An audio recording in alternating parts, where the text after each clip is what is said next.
and I work at the Center for Earth Ethics. I'm delighted to contribute to this important stock taking. I want to extend a special thank you to the conference organizers and everyone who put in work to make this moment possible. Before we begin in earnest, I'd like to ask Michael Belma to step in to share a few housekeeping details about the platform and translation and anything else. So Michael, over to you. Okay, thank you so much, Andrew, and greetings everyone. So again, we're going to kindly request that you type your questions in the Q&A box, but you can also introduce yourself in the Q&A box if the chat function is not working.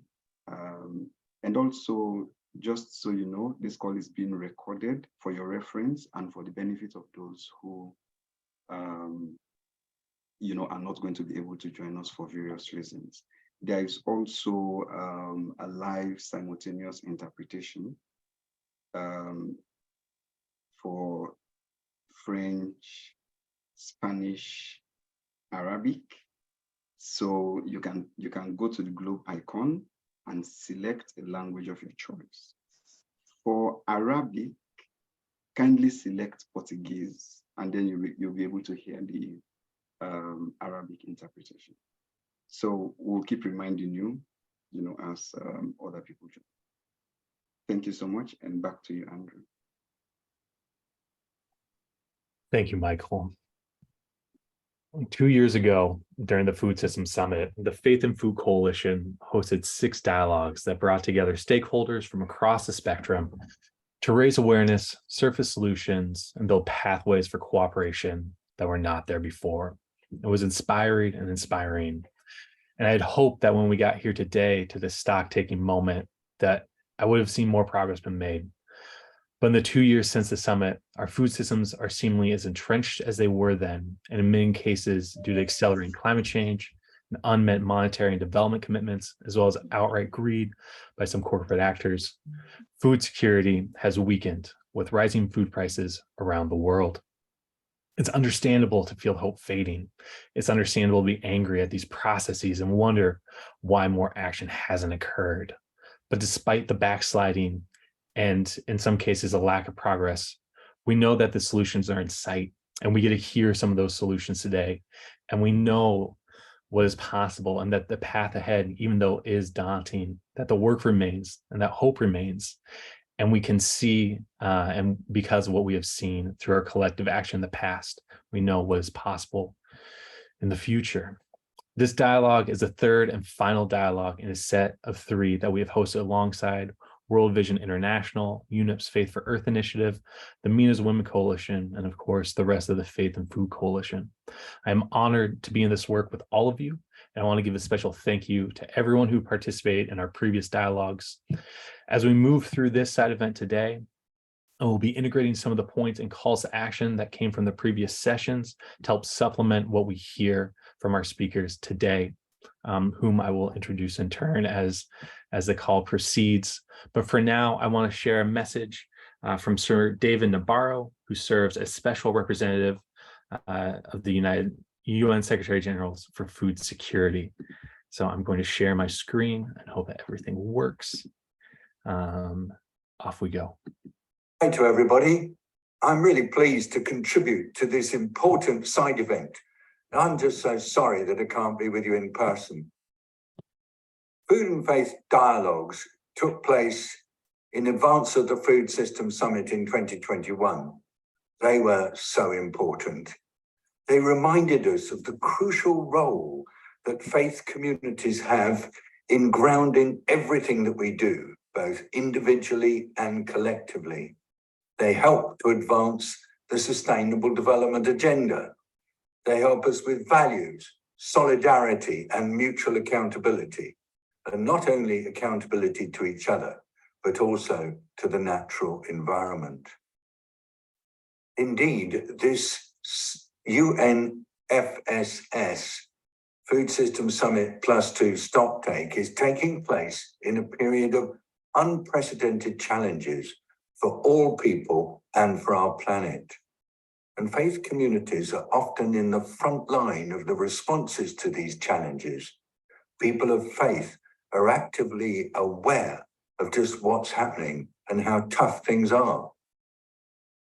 The deepening and interconnected multi-crises in food, energy, and finance systems are precipitated by cascading shocks resulting from COVID-19, accelerating climate change, violent conflicts, cost increases, and the devaluation of local currencies. And the most vulnerable people are being hit the hardest.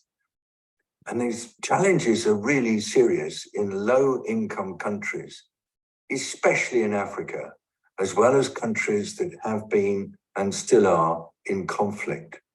Hundreds of millions of people are facing a serious cost of living crisis.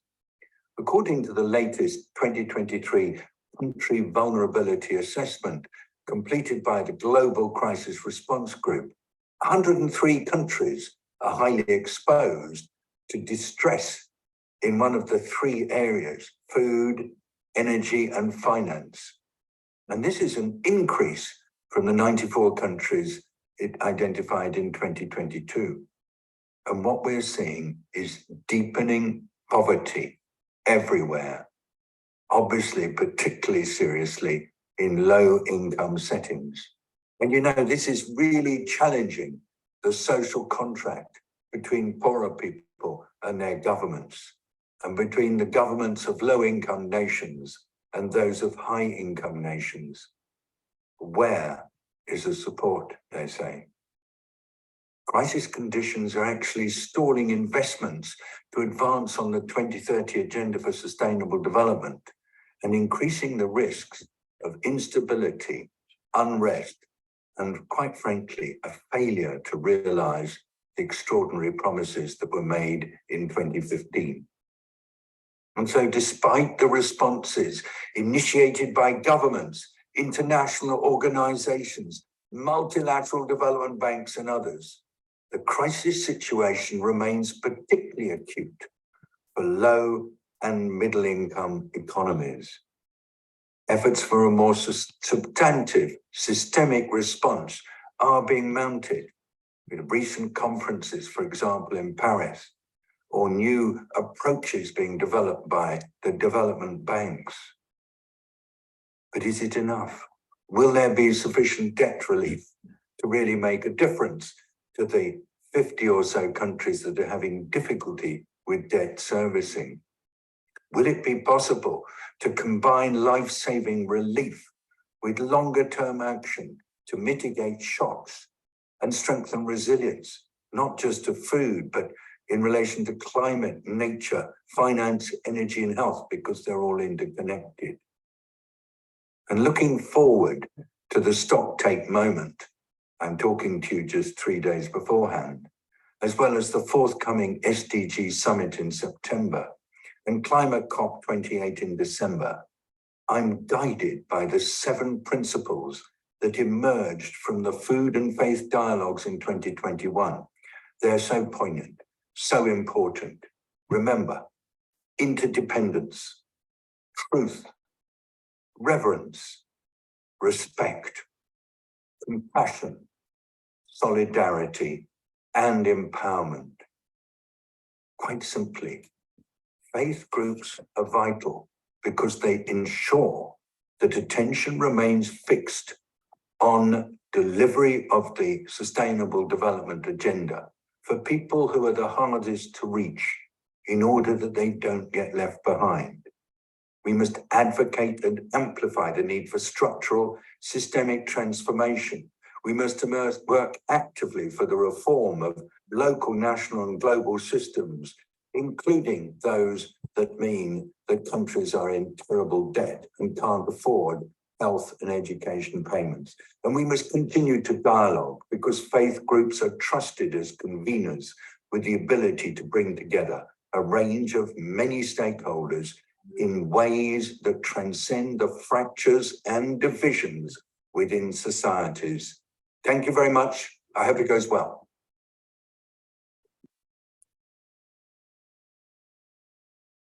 And with those words from Mr. Navarro, Dr. Navarro, the man wears a lot of hats, I want to open up the conversation to our distinguished panelists, and beginning with Ruth Shemartam, who is an FMNR youth champion from Kenya who advocates for environmental protection in her community.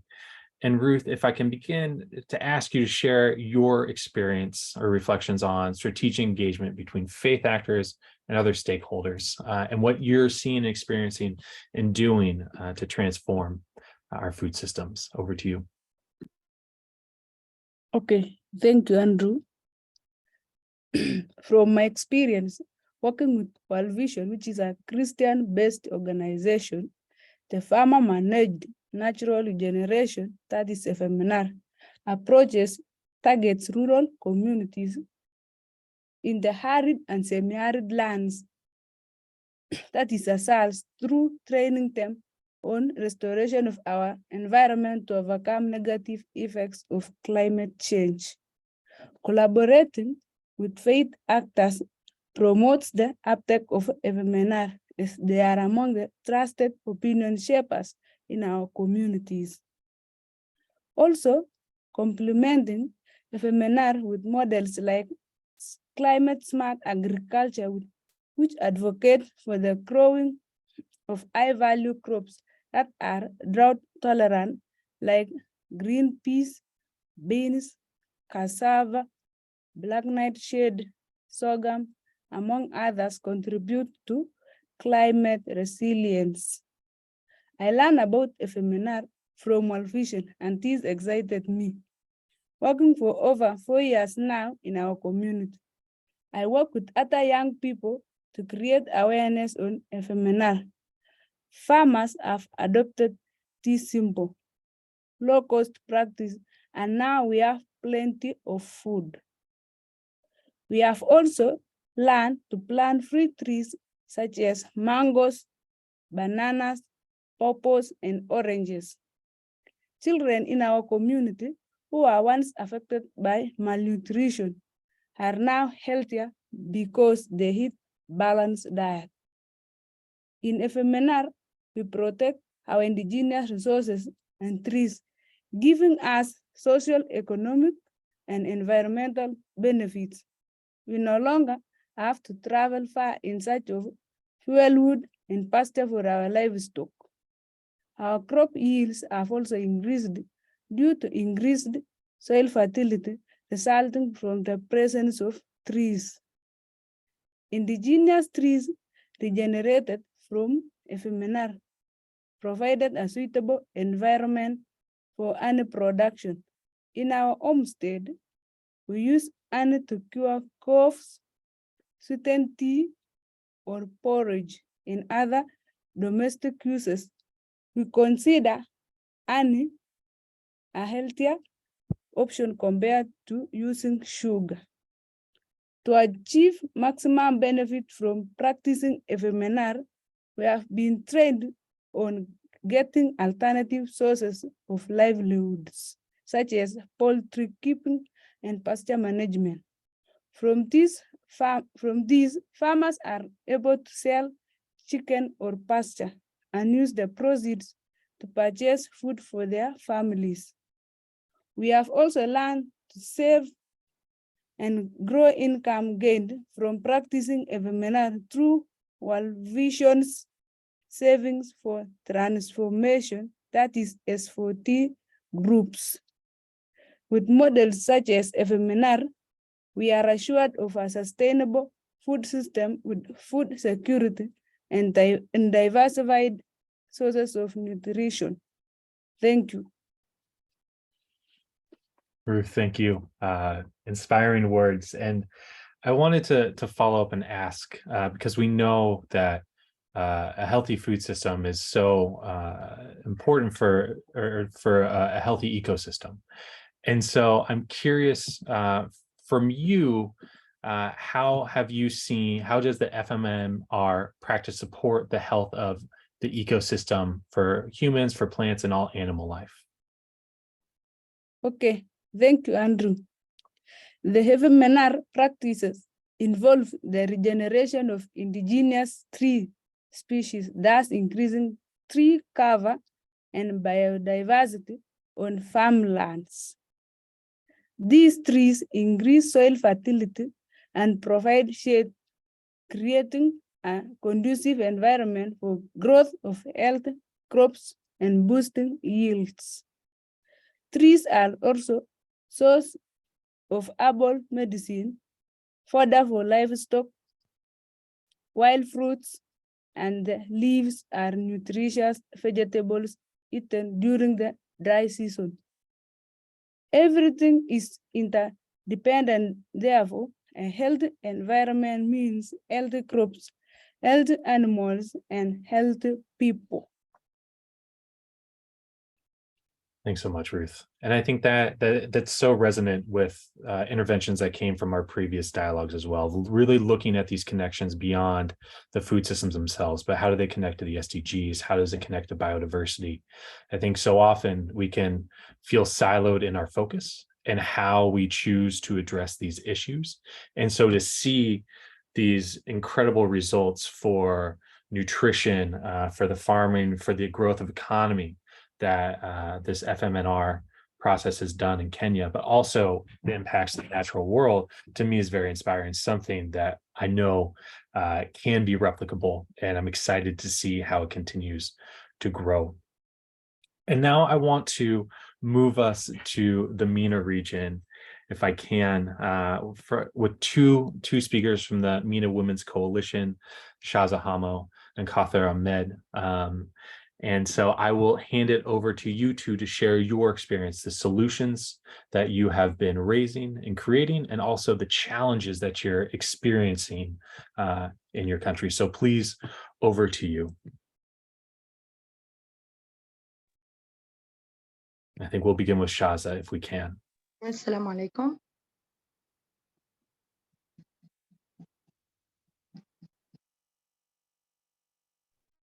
Or perhaps Kauthar. I'm not sure who's going first. Assalamu alaikum. Great, Shaza. كان ما عم يعطيني إذن بالدخول. كان ما عم يعطيني إذن بالدخول لحتى أتكلم. كوثر.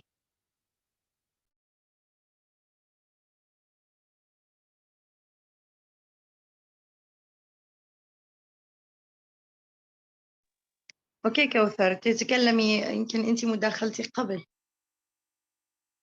The volume of this translator seemed to be very low. السلام عليكم. It's very low.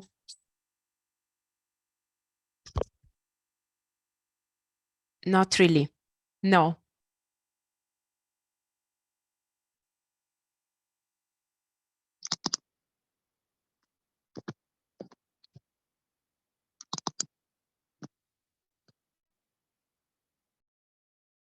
Andrew, can you hear it? Because I hear very extremely low. Yeah, very low. Now, yes. Okay, much better.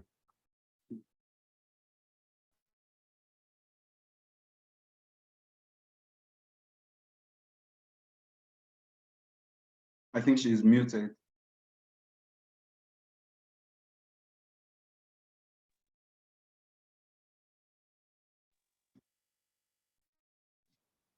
السلام عليكم. أتكلم كوثر. نعم. أتكلم أنا كوثر. تكلمين؟ أحكي أنا؟ يا كوثر. يلا تمام.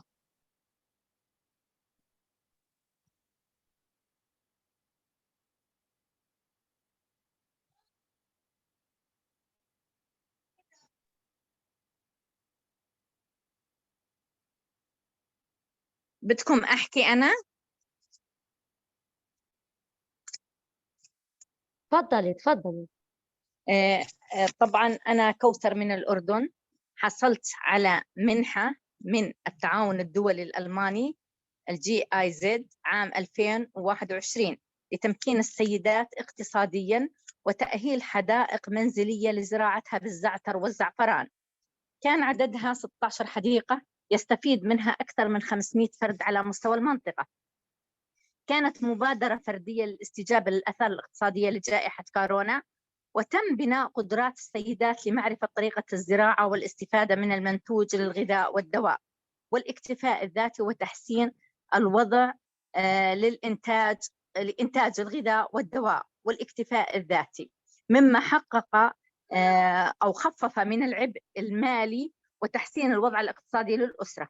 تم استغلال مياه الأمطار في تجميعها في آبار خاصة والاستفادة من المياه الرمادية المستخدمة في غسل الصحون والاستحمام والوضوء ومعالجتها واستخدامها في ري المزروعات بفصل الصيف، وذلك للتغلب على مشكلة شح المياه، حيث أن الأردن يعاني من نقص في حصة الفرد من الماء، حيث تبلغ حصة الفرد سنويا 100 متر مكعب، بينما حصة الفرد عالميا 500 متر مكعب، وهي قليلة وتكون غير كافية، وهذا يعود إلى نقص المياه الشديد بسبب الهجرات القسرية من الدول المجاورة وازدياد في عدد السكان ووجود مخيمات مثل مخيم الزعتاري الذي يضم آلاف من النازحين، كان سبب رئيسي في نقص حصة الفرد، حيث مخزون المياه يكفي لعدد 2 مليون شخص،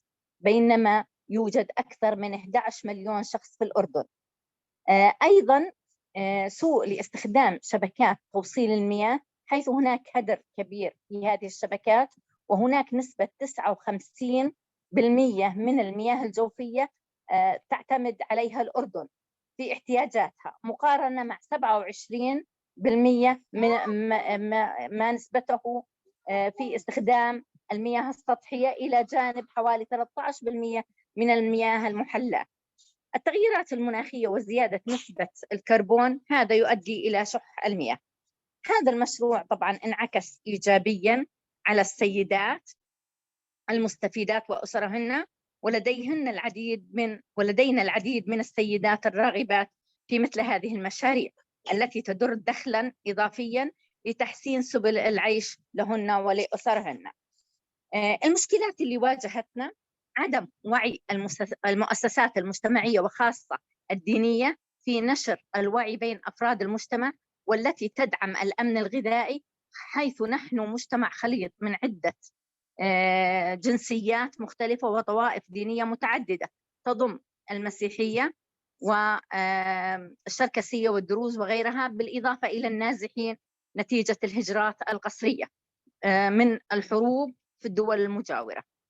نطمع بأن يكون هناك تعاون حقيقي بين المؤسسات الدينية وتدخلها المباشر في إطار العمل ونشر الوعي وإدماج النازحين والعمل مع الطوائف الدينية الأخرى والنساء المسيحيات والنازحات ضمن سياسات دولية دون انعكاسات ضمن مشاريع ورقية وليس حقيقية.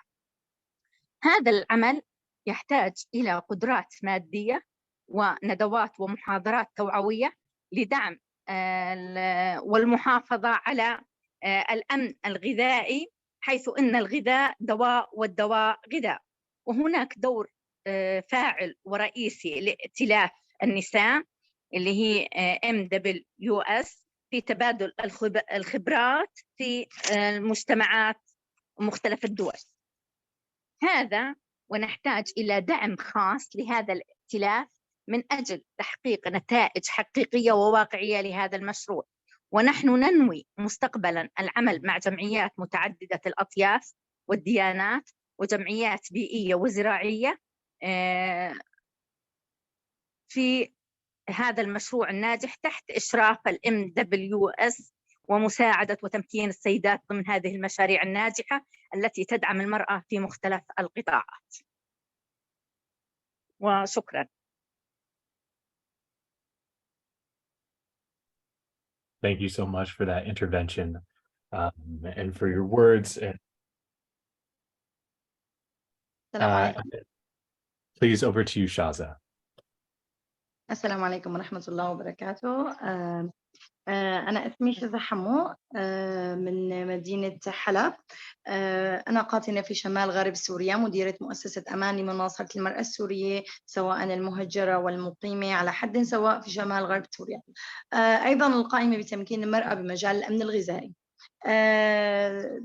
طبعا نحن عاملين طبعا بظل الحرب اللي موجودة بسوريا مسبقا، وبسبب الآلام اللي مرت فيها سوريا، فأصبحت الأم عاجزة، الأب عفوا عاجز عن تلبية الأمن الغذائي لمنزله، بحيث عندما اجتاح الزلزال سوريا، فأصبح لدينا عبء كبير على الأمهات، وأصبح عبء كبير على المرأة السورية ومهاراتها بالانطلاق. فنحن بدأت فكرة التنسيق يلي اشتغلنا عليها بتأمين الدعم النفسي للنساء المستضعفات في ظل الزلزال. فأقمنا على مشروع الدعم النفسي، لدينا 30 امرأة 3 مجموعات، في كل مجموعة 10 نساء. كان الهدف الأكبر من ذلك هو إعادة الأمل والإرادة لهؤلاء النساء ولتطوير مشاريعهم بأقل التكاليف، وأيضا تمكين النساء من الزراعة وتأمين الغذاء لمنازلهم، لأنهم هن المسؤولات في الدرجة الأولى على أسرهم. فكانت فكرة المشروع بدأت ببداية، كنا مبلشين قبل، ولكن بسبب الزلزال توقف نوعا ما شيئا من عملنا. طبعا احنا استعملنا الوازع الديني لأنه أصبح جدا ضروري لرجوع النساء وللتعافي والقدرة على الزراعة. فنحن لدينا منطقة خضراء وأرض خصبة بالرغم من التغيير المناخي اللي طرأ على هذه المنطقة. طبعا يحتاج هذا العمل الزراعي للدعم المادي، وأملنا بهذا المشروع مبني على تبادل الخبرات والتواصل الدائم. أيوة لا بين الجروب رئيسا.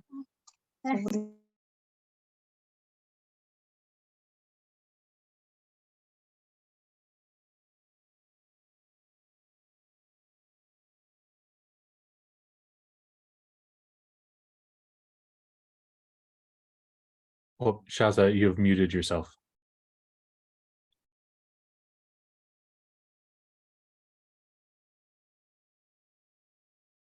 Someone needs to tell her in Arabic, I think.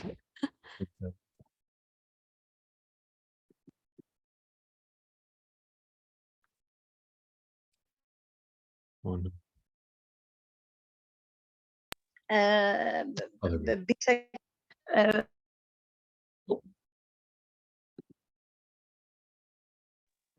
طبعا نحن نعمل على دمج الديانات ما بين المسيحيين المهجرين قسرا والمسلمين، الفئة المسلمية، ولكن الأقلية المسيحية نقوم بدمج ما بين الديانات بشكل ممتاز أكثر. طبعا رغم التلوث والتغير المناخي نعمل وعي بدور المؤسسات الدينية ومشاريع الأمن.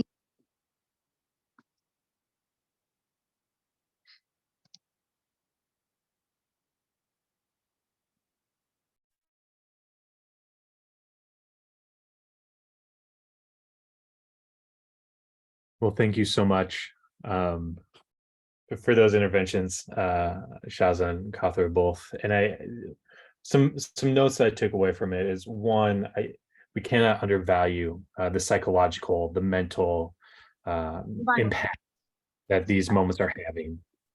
بس لدي فكرة صغيرة. طبعا دور التحالف كان كتير كبير بأنه and so meeting people where they are on the ground, making sure that our policies that we're developing as we look at how do we increase yields, how do we preserve water, also meeting people where they are. And I think a major piece of this empowerment of creating programs specifically for women to empower women is also this piece of community and bringing us together, and after a time where we've had to be so isolated.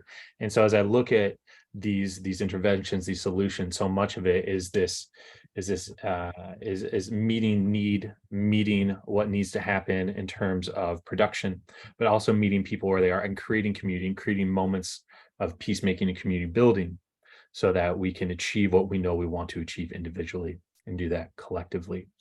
And so kind of moving now, I'd like to introduce Donna Buzducia. I hope I got your last name right. I tried hard.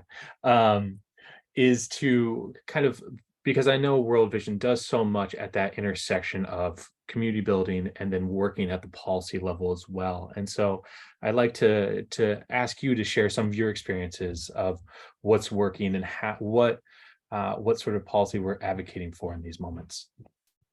Thank you so much for that, Andrew. And it's indeed amazing to hear of so many examples where programs are meeting people where they are and trying to respond to very local challenges with local solutions as well. So I wanted to share an example from one region of the Democratic Republic of Congo, where the local faith actors are actually driving the change in their communities and broader food systems. And to reach this goal took about 1 year long series of workshops where participants were engaged to foster hope and a different vision for their future. And at the same time, they were offered technical training in agriculture production, in animal husbandry, and even in climate smart agriculture. And over the past few years, they have reached more than 2,000 households with very specific support. And there is a direct impact that include, for example, advocating for 270 households to gain access to arable land. And these farmers are now able to grow cassava and biofortified beans and sweet potatoes or okra. The entrepreneurship training that was provided to over 300 households really helped increase the value of their products, their production, and provided sustainable income for their families. Or the example of more than 500 households that were trained on the impact of their production levels, therefore addressing some of the misconceptions associated with curses and supporting farmers to build that confidence and to take up effective mitigation responses through climate smart agriculture. So why we think this is effective? Well, first of all, because the faith-based institutions and the organizations are grounded in the communities themselves. And therefore, they're able to influence and embody those spiritual values that can help enrich the largely otherwise technical conversation around our food systems, right? They have the ability to root them in a broader conversation around the values and solidarity and the mutual accountability to each other, and to empower them as stewards of the natural environment which sustains all our food systems. So partnering with local faith actors really helps ensure the scale up of local adaptation practices. This is encouraged rather than just relying on top-down external solutions to ensure sustainability, to leverage local contextual knowledge about what works, and to, at the end of the day, to promote community ownership, because that is so important. Then the interfaith statement and dialogues have been really transformational, even for the key stakeholders who have acknowledged the impact that the interfaith statement from the 2021 Food System Summit, for example, had on these approaches. And you might remember from Dialogue 1, Oliver Oliveros, the former member of the Food Solutions Summit Secretariat, saying that the interfaith statement was one of the highlights of the summit. And I think that's that is why it's so important. The faith and indigenous organizations have local knowledge and approaches that can really complement the modern technical interventions and approaches. And we work very closely with community-based structures and institutions that include, of course, faith actors to foster context-specific solutions that ensure local ownership, greater local ownership, as well as this long-term empowerment and sustainability. And this types of, we just heard about such an example in Ruth's presentation about the FMNR, the Farmer Managed Natural Regeneration. Many of the faith leaders were working with and communities where we have FMNR are key advocates for this method. The second reason why we believe this is effective is because faith leaders and communities are also key drivers of social norms, changes that are so essential in the work to address issues of sustainability in our food systems. And in the majority of communities that are facing food system crisis, faith leaders are the trusted actors. Moreover, faith communities have the capacity to mobilize actions and volunteers and new norms and practices, including addressing some of the food taboos and celebrating those indigenous and sustainable practices and approaches. Globally, the Empowered Worldview, which is a World Vision Project model, that was now already used in over 25 countries, empowers community members themselves around issues of identity and hope, and a vision of for their own future and the future of their families. It's been shown to have such a positive impact on the individual's level of empowerment, increasing their ability to become an agent of change within their own lives, but also for their family and the broader community. So, coupled with the technical interventions in agricultural and livelihoods and climate-smart agriculture, this can really drive dramatic change and positive impact for the environment, but also for the family's income and the overall child well-being, which is at the center of everything that World Vision does. Thank you so much. You, Donna.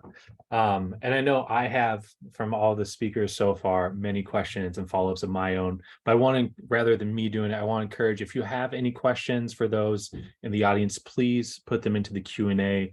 We reserve time at the end of this session to make sure that we can touch on that. And so I want to move, Donna, from some of your points really around this technical language, right, that we see in some of these development models, and then that merging of what we know works, that contextual, local, place-based solutions, and where those things merge. And so I want to invite Laura. Your last name is, I'm going to try, DeMatteis. DeMatteis, it's okay. But looking to you then, because you, as a food expert with FAO, you're deep in both these communities. I know your expertise, and I know what you work on to try to address these solutions, these place-based solutions. So from your experience, where are you seeing? Sorry, I'm hearing the Portuguese interpreter over your voice. 1 second. Okay, could you repeat the question, please? It'd been amazing if I just switched to Portuguese just to throw you off. But I guess just from your vantage point, as you just heard the previous speakers in the position that you hold, where are you seeing us in this moment, and kind of trying to blend some of this policy with what's going on locally, and how can the faith-based organizations and these local actors, how can we all come together more effectively? Thank you, Andrew, and thanks to the Center for Health Ethics and World Vision for this kind invitation. So I think before addressing your question, I just want to take a step back and really shed some light also again once more on the urgency, as you said in your opening remarks, about taking a food systems approach and transforming the way we treat, let's say, our agricultural land and our food system. Because as I'm speaking today from southern Italy, people are being evacuated just 20 kilometers from my house for because some wildfires are erupting. And this morning I got a call from my sister living in northern Italy, where actually there was a huge flood invading all of northern Italy, and also their immense losses. So the way we are uncontrolled, like basically we are expanding our urban areas in an uncontrolled way over our farmland, the way we are degrading our soils, the way we are making our planet really weak. This is like evident, and we need to stop that. And so I'm very grateful to have people on the ground like Ruth that talk about climate smart agriculture, like Kauthar that talked about water harvesting and empowering women to even produce food in cities or near their houses because of unavailability of bigger farmland, because these are the solutions that we need to address these food systems challenges, and to make the food system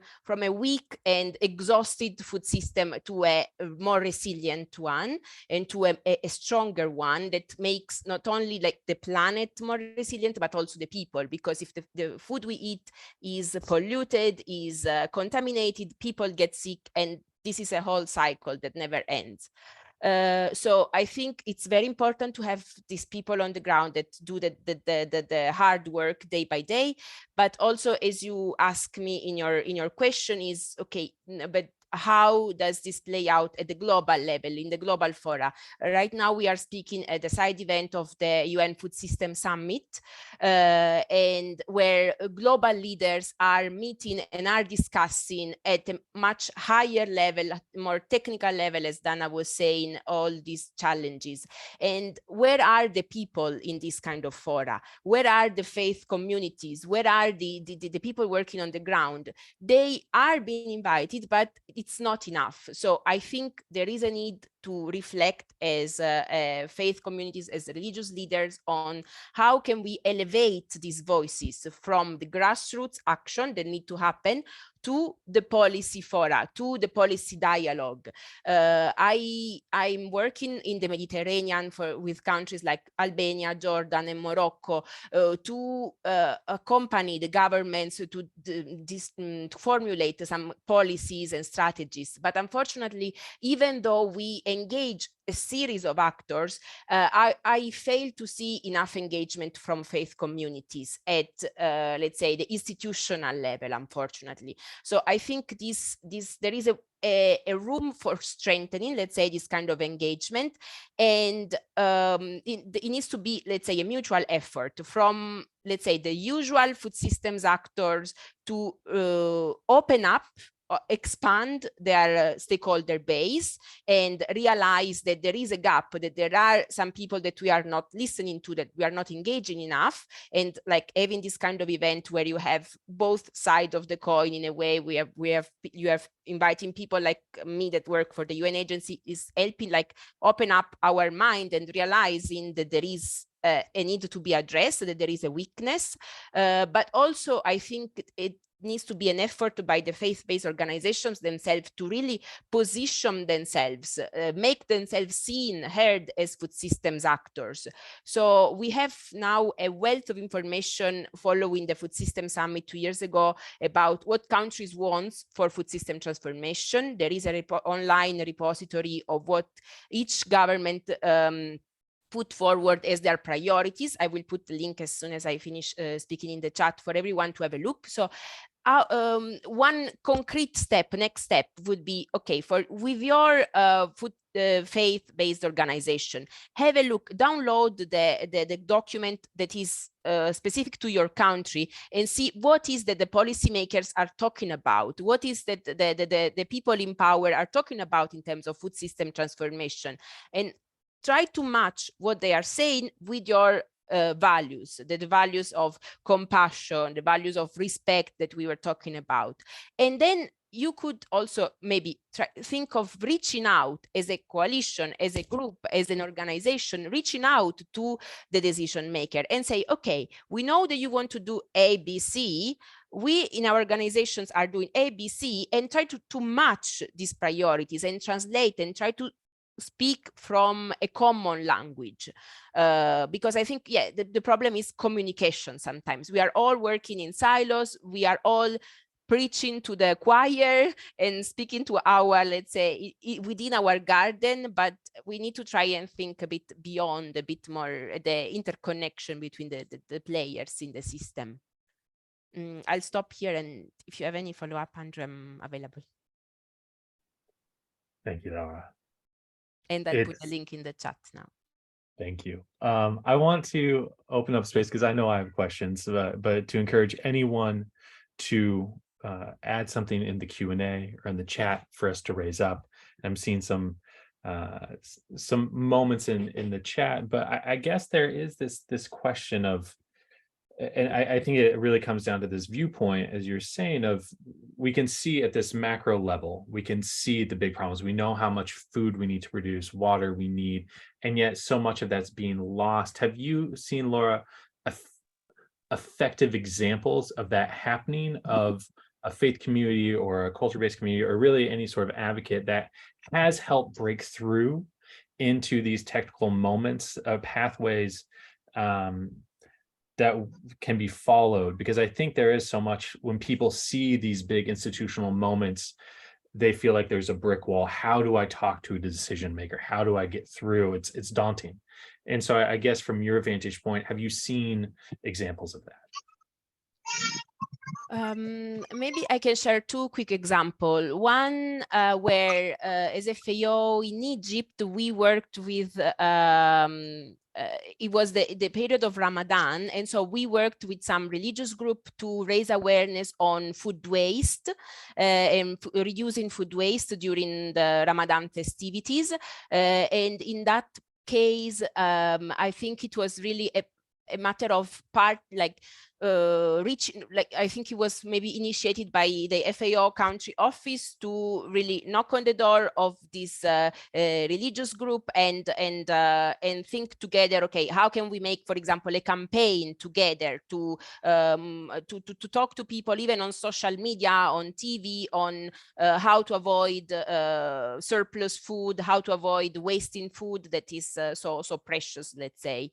So I think it can be even, yes, some kind of simple action like an advocacy campaign, or just trying to reach to disseminate the technical messages in a simple way to the faith community, let's say, to the religious community. Another example in Albania was an example of, let's say, inclusive policy making, where we organized some dialogues and we went to several provinces in Albania, and we really try to identify through the mayors of specific cities which farmers we had to talk to, which food producer, which even culinary schools we had to talk to, so students of culinary school that then would enter into the food business.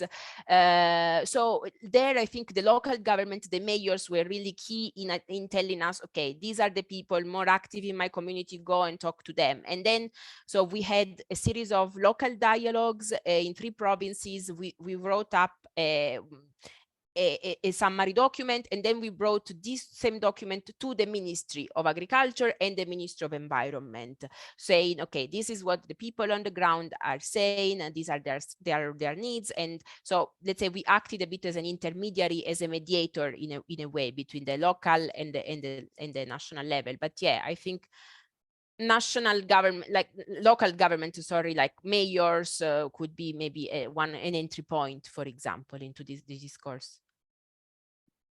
Well, thank you so much, Laura. I want to invite Amel into this conversation. I know that she has a question to pose. Hello, thank you, Andrew. I have a question for Laura. So we're talking about policies and encouraging the grassroots or the people to go to and go with initiatives to work together. But isn't it that these encouragement is in limited countries in the Middle East and North Africa, for instance, and isn't it that is not supported properly, just like it is supported and advised on the policy paper. So that's what we are asking and wondering, why is that the case? Because we know that Egypt has loads of initiatives. Other countries, there are loads of initiatives, but there are countries that are completely ignored or just forgotten. I think, unfortunately, the political dimension plays a role because there are countries where this kind of development opportunities are a bit more limited because they are more inaccessible, because we are talking about I'm talking about initiatives that are led by the international community. So sometimes access is more difficult to some areas, or there are I think priorities that are different, because as FAO, for example, our first counterpart usually is at the ministerial level. So we tend to also provide support and provide aid, let's say, where also based also on what are the government priorities, which provinces to serve more than others, let's say. So unfortunately, there is the political dimension. The food system is a political system in the end. So this is something that needs to take into consideration when we talk about finance flows, for example, and because, for example, if we talk about finance is available. There are banks that have trillions to invest, but sometimes they tend to invest in the corporate world, or in let's say the private sector, big corporations, rather than in the small producers, small farmers. And so it's a continuous work of advocacy, of like insisting on saying, okay, yes, you can invest in the big corporations, but also these small farmers are more difficult to reach, but they need to be reached. They need more help than the big players, let's say. So I know this happens, and I'm sorry it happens, but I hope that with my work I can also try to revert a bit the trend. Thanks, Laura. So we're coming close to our time, and so I want to open for a closing statement from each of our speakers. And Donna, I'll send it to you. But in 1 minute, any closing words or thoughts that you would like to share with the audience? Yeah, this is such an important conversation, and definitely one that needs to continue. So I just want to make 2 points in closing, Andrew. First, I believe we need to make sure that we truly bring all stakeholders, obviously including faith actors, to the table in a meaningful way, acknowledging and celebrating the unique and essential contribution of each. And we also need to make sure that we don't only invite faith actors to the table, but we encourage their active participation to build that table itself. They need to be more proactive in this space, because maybe for too long we've been requiring other non-technical stakeholders to speak a word that is development and humanitarian language, and it's time to start to speak a more human common language. The second point I wanted to make in closing is that we really need to start putting the children at the center of a more sustainable food system. And World Vision, we are trying to do our part, and we are starting a new global campaign to address the hunger and malnutrition that's affecting children. And we truly need to create a space where we are involving children themselves, and where, regardless of where they are born, children have enough nourishing food not only to survive, but to thrive. And we hope that we will be able to engage everybody and to work closely with faith actors in mobilizing regular citizens, but also power holders, to find sustainable solutions that address both the immediate needs, but also build our resilience, our common resilience to future crises. Thank you so much, Andrew. Thank you, Donna. Kauthar, if I may ask you for a closing remark.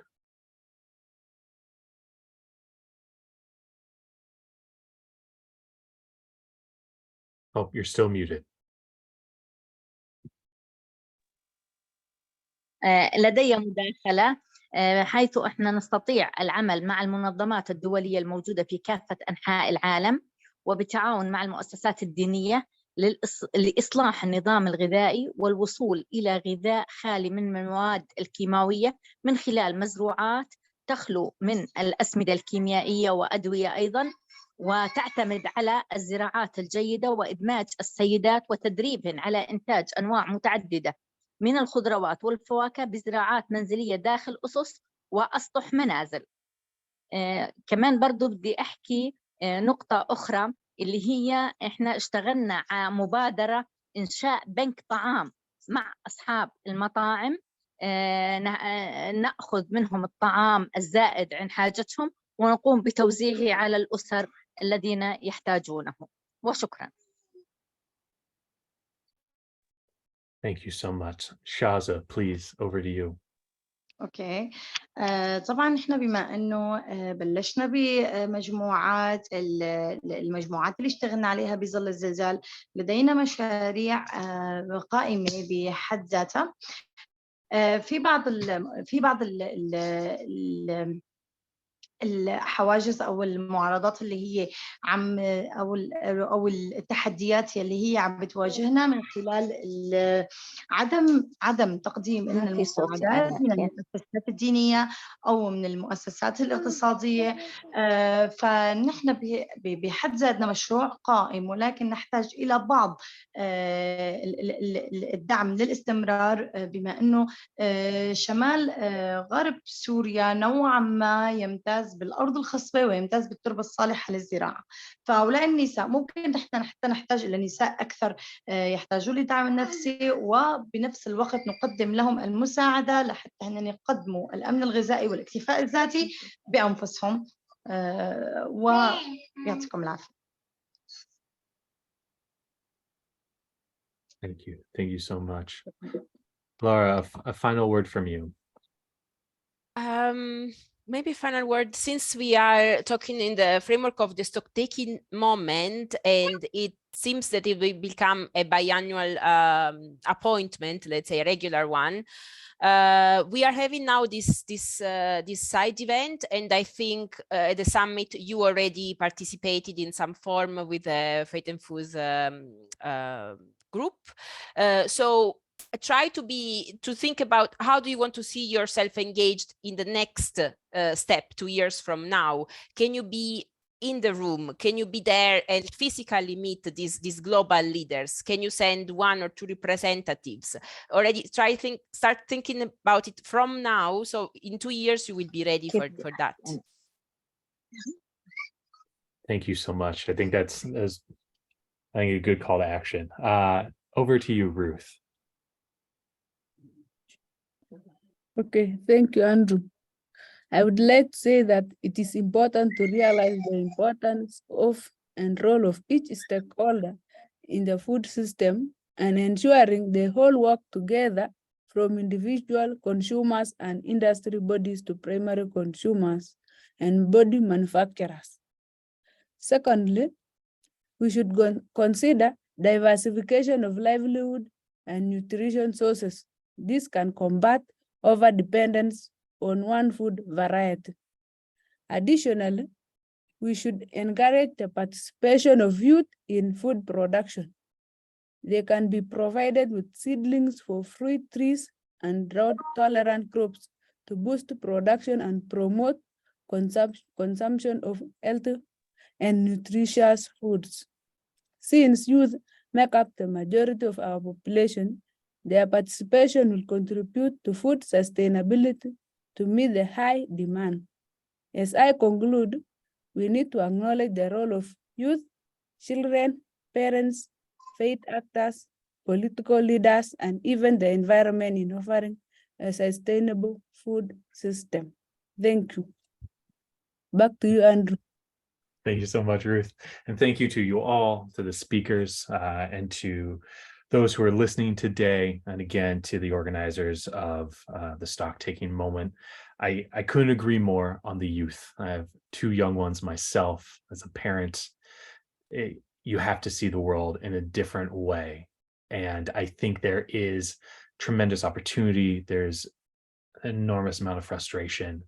But it is rooms like these that continue to give me hope, dialogues like these that remind me of how many good people in the world are working on this and the opportunities there are to push these sort of pathways forward. So I just want to thank you again, each one of the speakers, all the organizations who helped brought this together. Laura, hopefully we'll see you at the Food System Summit +4, and we'll find ways to make some good noise and keep pushing things through.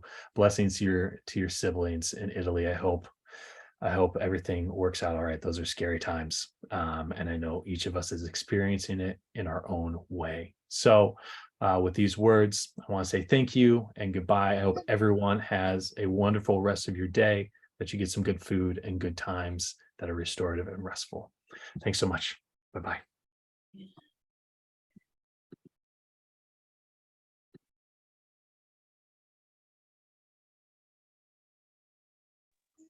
شكرا.